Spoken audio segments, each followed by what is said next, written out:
Prise 3.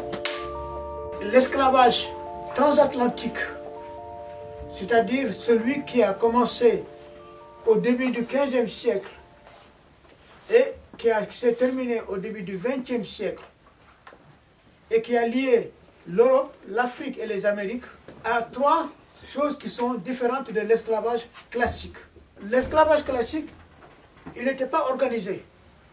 Les gens se faisaient la guerre, capturaient les vaincus, quelle que soit leur couleur, leur religion. On les mettait en servitude, on les exploitait dans les champs, on les faisait travailler. Donc le premier point important à savoir pour l'esclavage transatlantique, dont vous êtes les héritiers ici, c'est qu'il était légal et organisé. Pourquoi? Parce qu'il a commencé en 1492, au XVe siècle, lorsque l'Espagne que vous connaissez actuellement, qui a été dominée pendant 7 siècles par des musulmans, a été reconquis par les rois chrétiens. Et quand les rois chrétiens ont reconquis l'Espagne en 1492, ça a coïncidé avec ce qu'ils ont appelé la découverte des Amériques et des Antilles.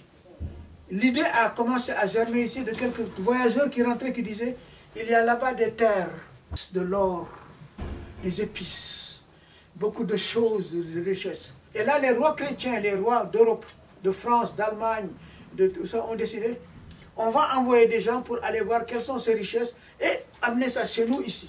Et c'est de là qu'a commencé ce qu'on appelle le commerce triangulaire. Triangulaire veut dire trois, l'Europe, l'Afrique, les Amériques et les Antilles. C'est-à-dire que, un, le système était légal, c'était le premier point que je voulais souligner, donc organisé par les gouvernements, les royautés. Il était basé aussi sur un texte juridique de droit, c'est-à-dire que si les esclavages traditionnels n'avaient aucun texte, l'esclavage transatlantique était basé sur un texte juridique de droit. Ça s'appelle le Code noir. Si vous allez sur Google demain, vous mettez Code noir, vous allez voir le Code noir français, élaboré par Louis XIV et Colbert, dans lequel l'esclave est défini comme un bien meuble. Le bien meuble, c'est la définition qu'on donne à l'animal dans le Code civil français actuel. C'est-à-dire que l'esclave n'était pas considéré comme un être humain. Troisième caractéristique de l'esclavage transatlantique, c'est que donc c'était le seul esclavage basé sur un système racial. Parce qu'au départ du XVe siècle, quand ils ont commencé à vouloir exploiter les Amériques et les Antilles, il n'y avait pas de race. On ramassait les paysans ici, en Allemagne, en France, on les mettait dans les bateaux, on leur disait, allez, vous êtes pauvres, et les gens mouraient de faim, la famine. Et ils cherchaient à vivre. On leur disait, bon, embarquez, là-bas, vous allez aller dans des terres où il y a des richesses. Et on les amenait. Donc, ce n'était pas racial. On prenait des prisonniers ou des pauvres paysans. Mais lentement, les rois avaient dit à ceux qui ont des richesses, investissez vos richesses dans les bateaux, on va vous donner la licence, c'est-à-dire le droit d'exploiter les terres là-bas, et quand vous allez gagner de l'or, vous nous donnez une partie, nous les royautés d'Europe. C'est comme ça qu'on a organisé le système du commerce triangulaire. Ce qui s'est passé, c'est qu'on s'est rendu compte, après un siècle de cette pratique qui était purement commerciale, d'exploitation, qu'il fallait beaucoup plus de personnes pour aller exploiter les Amériques et les Antilles, parce que c'est des terres immenses. Donc, comme il fallait beaucoup de gens plus, on s'est rendu compte, ceux qui investissaient de l'argent, qu'il y avait un continent, l'Afrique, qui était en face de l'Amérique et des Antilles qu'il fallait exploiter. Et ils se sont rendus compte qu'en Afrique, on pratiquait l'esclavage traditionnel. C'était l'Afrique des empires, il y avait des rois, des empereurs, il y avait des classes nobles, des classes guerrières, et des classes de travailleurs exploités, de paysans, et des classes qu'on appelait inférieures comme ailleurs. Les Européens ont dit, mais comme l'Afrique pratique l'esclavage traditionnel, on va coopérer avec les rois africains, et on va prendre les millions de gens dont on a besoin de l'Afrique pour les amener dans les Amériques et les Antilles. Et c'est là qu'est né le racisme. Parce qu'on s'est rendu compte après un siècle, il y a eu des intellectuels et des gens qui ont commencé en Europe à dire, mais nous sommes en train d'amener des êtres humains dans les Amériques et les Antilles, de les exploiter comme esclaves, de les traiter comme des animaux. Il y a des millions de morts. Et ce n'est pas conforme à nos valeurs. Et c'est là que les savants européens et les intellectuels européens, à partir du XVIIe siècle, dont Voltaire et les scientifiques qui sont là au musée d'histoire naturelle, les Cuvier, tous les gens que vous entendez, qui ont les noms de rue, Geoffroy Saint-Hilaire et tous ces gens, ont commencé à travailler, à justifier l'infériorité des Noirs pour légitimer le fait qu'on était en train de les mettre en esclavage. Donc, le racisme a été inventé pour justifier le fait qu'on exploitait déjà les Noirs parce que simplement ils venaient d'Afrique et l'Afrique était peuplée de Noirs. La conclusion que je voulais dire, c'est que les sociétés actuelles dans lesquelles vous vivez, sur le plan économique, leur prospérité vient de ce système d'exploitation des terres des colons et des terres esclavagisées, des richesses qu'on a amenées, basées sur l'exploitation humaine des êtres humains qu'on a amenés d'Asie, d'Afrique, du monde arabe, pour faire le travail. Et que donc, on a structuré les villes, les sociétés en fonction de ce système. Mais ça a été combattu. Les esclaves se sont battus. Il faut le savoir. Parce que le racisme a essayé de donner l'idée que les esclaves étaient consentants. Non. Dès le début de l'esclavage, celui-là, comme les esclaves qui l'ont précédé, les esclaves se sont battus, ont résisté par les armes, par le combat, tout le temps, tout le temps. Quand on les capturait dans les villages, quand on les amenait dans les forts, dans les bateaux, ils se sont battus. Arrivés dans les côtes des Amériques, ils se sont battus. Dans les plantations, ils se sont battus, beaucoup tués, évidemment. Et ils ont résisté aussi au racisme. Parce qu'ils savaient que c'est ce système-là qui légitimait le fait qu'on les exploite. Et comment ils ont résisté? Et ça, c'est très important parce que beaucoup de vos professeurs ou même de vos parents ne le savent pas. C'est ce que j'appelle la résistance culturelle.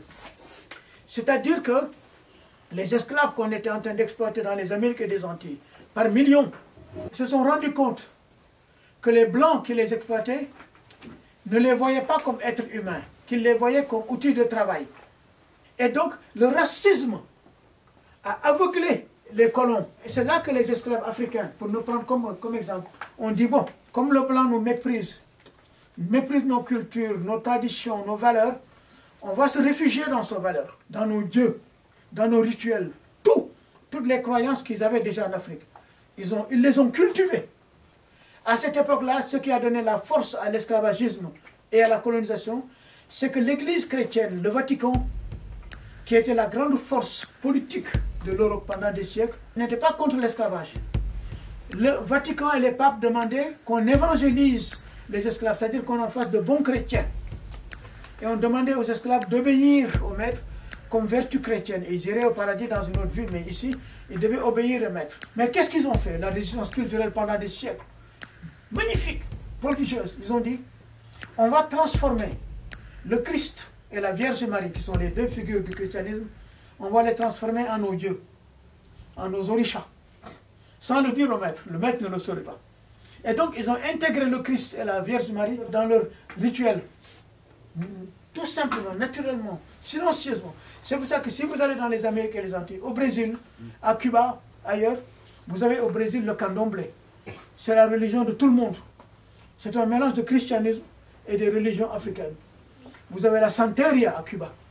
C'est un mélange. Donc, la résistance culturelle a permis aux esclaves de résister au fait qu'on a voulu les déshumaniser. Tous les jours que je faisais, les esclaves devaient se battre pour survivre. Et là, la structure qui les a sauvés, c'est la famille et la femme. La femme esclavagisée a été la force principale des familles. Quand les hommes rentraient fatigués, cassés, humiliés, c'était les femmes, les mères, qui les récupéraient, qui tenaient la famille et qui les aidaient. Les femmes aussi étaient exploitées. C'est ce qui fait que vous êtes là, vivant. Que tous les gens qui ont été esclavagisés, discriminés, ont survécu à cette violence totale où ils n'avaient aucun droit. La résistance culturelle. C'est ce qui fait que toutes les cultures des Amériques et des Antilles sont des cultures plurielles. Et donc, les sociétés actuelles, pour terminer là-dessus, sont le résultat de ça.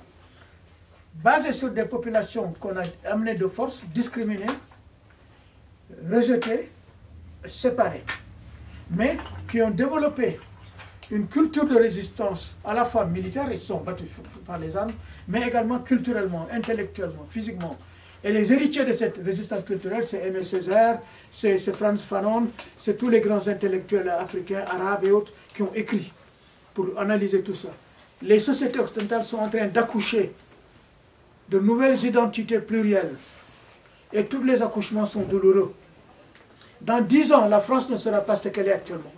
C'est de là que vient la force des partis d'extrême droite, des communautés dominantes, des classes dominantes, Le Pen, Zemmour, etc. et tout le reste. Et ils ont récupéré ça. Mais sachez que ces partis-là sont des partis minoritaires. Les sociétés occidentales sont déjà plurielles dans la rue, sont de plus en plus plurielles dans la culture, sont de plus en plus plurielles dans la littérature, sur la musique, sur l'art. Toutes les minorités qu'on avait voulu marginaliser sont maintenant des forces de création. Donc, le seul lieu où ces minorités discriminées sont invisibles, c'est les lieux de pouvoir. Et donc, le grand combat, c'est de sortir ces communautés de deux grands problèmes. Le silence historique. Historique veut dire, il faut que les livres d'histoire de France racontent l'histoire dont je viens de vous parler. Pourquoi il y a des Noirs et des Africains qui sont chez nous ou des Arabes? D'où viennent-ils? Ils ne viennent pas du ciel. Faire que les livres d'histoire de France reflètent l'histoire des populations de toutes les communautés françaises. Mais sortir aussi de l'invisibilité. L'invisibilité signifie que quand vous prenez la carte de la marginalisation sociale, culturelle, économique et politique, elle coïncide avec la carte des communautés minoritaires, des communautés historiquement esclavagisées ou colonisées. La société dans laquelle nous vivons ne vient pas du cosmos. C'est une construction historique dominée par le pouvoir politique et le système d'exploitation. Nous voulons que ce système soit expliqué, que nous sachions qui nous sommes, qui vous êtes, pourquoi nous sommes ici et comment nous allons vivre ensemble. Et je conclue en vous disant, ne soyez pas pessimistes. Nous savons maintenant que nous avons les instruments juridiques. Il y a les conventions internationales, il y a le droit international humanitaire et les droits de l'homme qu'on a construits, qui sont contre la discrimination raciale, contre les femmes, la violence, etc. Ces conventions sont dans les lois françaises. Ça veut dire que vous avez les armes dans les lois françaises, dans la Constitution française. Il faut l'utiliser. Mais ce que je voulais vous dire, vraiment pour terminer, pour vous donner de l'espoir, beaucoup pensent que le fait que Zemmour apparaisse et le Front National veut dire que le racisme monte. Non, mon ami, le racisme ne monte pas. Le racisme devient plus visible simplement. Vous êtes les héritiers de résistants. Si vos ancêtres n'avaient pas résisté pendant 4 siècles à la déshumanisation complète, ils n'avaient aucun droit. 4 siècles, on les coupait leurs mains, on les tuait. Chaque jour, ils se battaient. S'ils n'avaient pas résisté physiquement, et intellectuellement et spirituellement, vous ne seriez pas là. Mais vous êtes là, ça veut dire que vous êtes des héritiers de ces combattants. Mais vous êtes des héritiers non pas pour discriminer à votre tour, mais pour construire cette société multiculturelle. Et c'est vous qui êtes en train de la construire, avec aussi des blancs, des juifs, des musulmans, etc. Mais la condition presque centrale, c'est que vous soyez unis. Et actuellement, il y a des tensions entre les différentes communautés. Et cette union ne se fait pas aussi abstraitement, elle se fait dans des lieux comme ici. Donc bravo pour cette initiative, et je suis très heureux d'être avec vous. La France change. La France, ce n'est pas seulement Zemmour, mais c'est bon que Zemmour apparaisse. Qu'on sache qu'il y a des Français qui pensent comme Zemmour. C'est quand vous identifiez ça que vous pouvez les combattre. Vous combattez Zemmour, là, parce que vous faites. On ne vous invitera pas à la télévision, vous êtes invisible. Mais vous le faites là, à Montreuil, les banlieues, à l'école, dans vos amitiés, vos amours et tout le reste. Donc vous êtes dans cette phase de transformation et vous êtes des forces de transformation.